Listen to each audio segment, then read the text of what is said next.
itu menakwilkan. Jadi kalau antum ingin menafsirkan, jangan tafsirkan seenak antum. Dibawa pada pemahaman yang beda dengan makhluk. Sebetulnya, inti pembahasannya, pemikirannya sama. Apa di antara kesamaannya? Jangan samakan sifat Allah dengan sifat makhluk. Tanzihu sifatillahi subhanahu wa ta'ala al-khaliq min sifatil makhluk. Menyucikan sifat Allah dari sifat makhluk. Ada yang mengatakan sudah istiwa itu artinya bertempat. Allah punya tempat, tempatnya di arasy. Yang punya tempat itu makhluk. Allah tidak dibatasi dengan tempat. Kalau Allah punya batas tempat, artinya Allah sama sifatnya dengan makhluk. Ya, artinya mujassam itu menempat. Kalau sudah punya tempat, berarti menempat sama dengan makhluk. Gak boleh. Kalau Allah kemudian butuh tempat, berarti punya kebutuhan. Sedangkan Allah maha luas, laisa kamitslihi syai'. Allah menempat, berarti butuh tempat. Ketika Allah tidak ada di tempat itu, di mana Allah? Jelas ya? Nah, itu ada masalah dalam akidah. Makanya kalau antum ingin memahami ini, kalau ingin tetap memaksakan tempat, ditakwilkan. Takwilkan. Jangan dipahami demikian, tapi dipahami dengan nilai yang terkait dengannya. Apa diantaranya? Istawa, bimakna istaula. Menguasai. Mengatur. Aras jangan diartikan dengan bertempat di situ. Ada begitu tidak? Artikan dengan di arasy itulah Allah mengatur. Menguasai. Menguasai aras, menguasai alam dan sebagainya. Contoh lain Pak, takwil yang batil. Allah berfirman, Ar-Rahmanu 'alal 'arsy istawa. Allah beristiwa di atas aras. Allah beristiwa di atas aras. Apa kata mereka? Istiwa itu dalam bahasa Arab ada 6 makna. Mana yang dimaksud dari istiwa tersebut? Kata mereka, tidak mungkin secara akal Allah beristiwa di atas aras. Sebab kalau Allah beristiwa di atas aras, berarti Allah butuh aras, Allah butuh tempat. Mustahil. Lihat, mereka tolak dengan apa? Akal. Akhirnya apa? Maka ayat ini harus ditakwil. Yang dimaksud istiwa di sini artinya menguasai. Maka kita Ahlussunnah membantah. Apa bantahannya? Betul, istiwa itu ada 6 makna. Kalau istiwa doang, istawa, yastawi itu ada 6 makna. Tapi kalau istawa setelahnya ala, maknanya hanya 1. Yaitu ala wartafa, tinggi. Sedangkan dalam ayat ini istawanya dengan ala. Ar-Rahman alal arsyis tawa. Sehingga maknanya hanya 1. Allah tinggi di atas arash. Cuma masalahnya Pak, mereka menolak keyakinan ini hanya karena akal. Menurut akal mereka nggak mungkin Allah di atas arash. Karena kalau Allah di atas arash, berarti Allah butuh arash. Kita katakan ini konsekuensi yang batil. Karena keberadaan Allah di atas arash tidak sama dengan makhluk. Sebagaimana Allah mendengar, makhluk mendengar, apakah berarti sama mendengarnya Allah dengan mendengarnya makhluk? Tidak. Demikian pula istiwanya Allah tidak sama dengan istiwanya makhluk. Kalau makhluk istiwa di atas sesuatu, makhluk butuh kepada tempat itu. Sedangkan Allah tidak. Makanya tidak ada konsekuensi seperti itu Pak. Lihat Pak, ini takwil yang batil namanya Pak. Mereka harus mentakwil kata istawa ala di situ dengan menguasai. Jadi artinya apa? Ar-Rahman menguasai arash. Kita katakan secara bahasa Arab itu batil karena istawa di situ setelahnya ala, maknanya hanya 1 sudah, ala wartafa. Yang kedua, arash itu dari awal sudah Allah kuasai. Apa maknanya Allah mengabarkan kepada hambanya Allah menguasai arash? Sebutkan dalam ayat Allah yang telah menciptakan langit dan bumi dalam 6 hari, kemudian menguasai arash dengan makna seperti itu ya. Kemudian menguasai arash. Berarti sebelum menciptakan langit dan bumi, itu arash siapa yang menguasai? Sehingga harus dikatakan kemudian setelah menciptakan langit dan bumi menguasai arash. Kalau Allah sudah menguasai sebelum menciptakan langit dan bumi, tidak perlu kita sebutkan lagi. Sudah ma'ruf ya akhwal Islam. Bukan seperti itu gaya bahasa Al-Quran. Gaya bahasa Al-Quran itu sangat tinggi sekali. Dan itu bertentangan dengan balaghatul Quran. Kristianiti akhirnya hijrah kepada Islam. Christian faith berkata, God is everywhere. Jesus is everywhere. Jesus is in you, in me. Itu akidah An-Nasara. Terbawa-bawa oleh kita. Kita kalau Allah kata saya di mana-mana, kita no problem. Bukan, no problem. Tapi Allah kata huwa fis sama. Oh, kamu kata Tuhan bertempat. Bukan saya yang kata, Tuhan yang kata.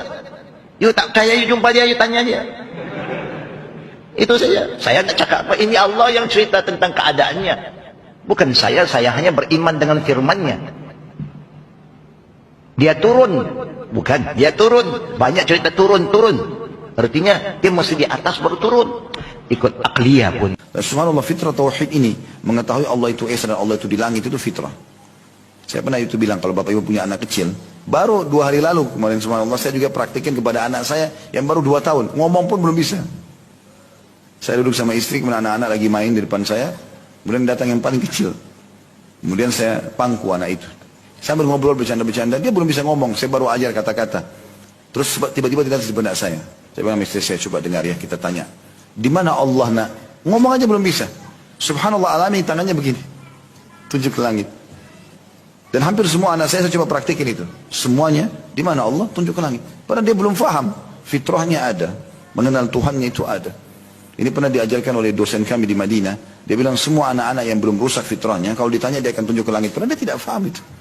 Mungkin secara zahir dia tidak faham, tapi ternyata seperti itulah secara alami orang tahu Tuhannya, Allah SWT dan Allah itu. Daripada makhluknya termasuk arsy. Kalau Allah di atas arsy berarti Allah bergantung kepada makhluknya, yaitu arsy. Bagaimana ini Ustaz? Wahai orang-orang yang menyatakan itu, yang mengatakan Allah di atas arsy siapa? Allah. Apakah kalau Allah yang mengatakan di atas arsy, salah kita mengatakan Allah di atas arsy? Sementara yang mengatakan Allah di atas arsy itu Allah itu sendiri. Malakum kaifa tahkumun? Ada apa dengan kalian? Membuat patokan hukum yang aneh. Saya katakan sesuai dengan yang Allah katakan, saya salah. Lalu apa yang benar? Kalau saya nanti ditanya oleh Allah di akhirat, kenapa engkau berkeyakinan aku di atas arsy? Seandainya itu yang Allah tanyakan nanti kepada saya di akhirat, saya akan menjawab karena engkau di dalam Al-Quran mengatakan engkau di atas arsy. Lalu apa jawabanmu wahai muslim? Ketika Allah nanti bertanya kepadamu, kenapa engkau tidak meyakini aku di atas arsy? Padahal aku telah katakan di dalam Al-Quran, aku di atas arsy. Coba siapkan jawaban dari sekarang. Cari jawaban yang bisa menyelamatkan anda di akhirat. Ya akhi, bagaimana anda tidak mau meyakini sesuatu yang Allah nyatakan tentang dirinya? Apakah anda lebih tahu tentang Allah dibanding Allah itu sendiri? Bukankah Al-Quran Allah turunkan untuk pedoman? Bukankah Allah menurunkan Al-Quran untuk diikuti? Bukankah akidah yang Allah nyatakan di dalam Al-Quran harus dijadikan akidah dan keyakinan? Oleh karena itu, melangkahlah dengan Al-Quran. Al-Quran menyatakan, nyatakan seperti yang ada di dalam Al-Quran. Al-Quran tidak menyatakan, jangan mencoba-coba menyatakan sesuatu yang tidak dinyatakan di dalam Al-Quran. Ini akidah yang benar. Begini cara bermuamalah yang benar. Begini cara mengambil ilmu yang benar dari Al-Quran. Allah mengatakan Allah di atas arsy. Namun Allah tidak mengatakan di dalam Al-Quran Allah membutuhkan arsy. Dari mana anda punya keyakinan kalau kita keyakini Allah di atas arsy berarti Allah butuh arsy? Di mana Allah mengatakan itu di dalam Al-Quran? Di mana kami menyatakan akidah yang seperti ini di dalam kajian-kajian kami? Tolong cari. Anda bertemu saya menyatakannya, potong leher saya. Kalau ada saya menyatakan Allah di atas arsy, Allah butuh arsy. Kalimat yang terakhir. Kalau bertemu saya mengucapkannya dalam kajian, saya datang kepada anda untuk penggal leher. Karena itu tidak pernah saya yakini seumur hidup. Bahkan saya meyakini Allah di atas arsy, arsy butuh Allah. Bukan Allah yang butuh arsy.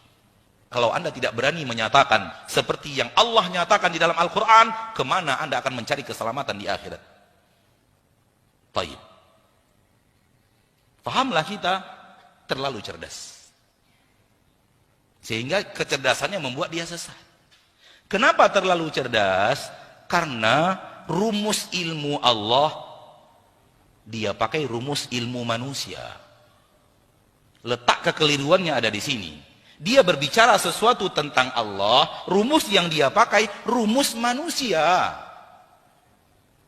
Raja di atas singgasana. Arsy itu artinya singgasana. Raja di atas singgasana, sedang enak-enak duduk, singgasananya diangkat, jatuh rajanya.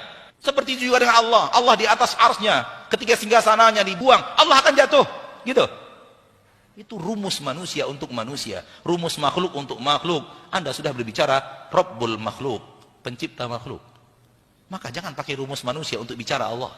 Itu pintu kesesatan besar. Ketika Anda bicara Allah, pakai rumus manusia. Terakhir, wahai orang-orang yang ingin berakidah dengan baik dan benar, jangan coba-coba yakini sesuatu tak ada di dalam Al-Quran, tak ada di dalam hadis. Jangan coba-coba yakini.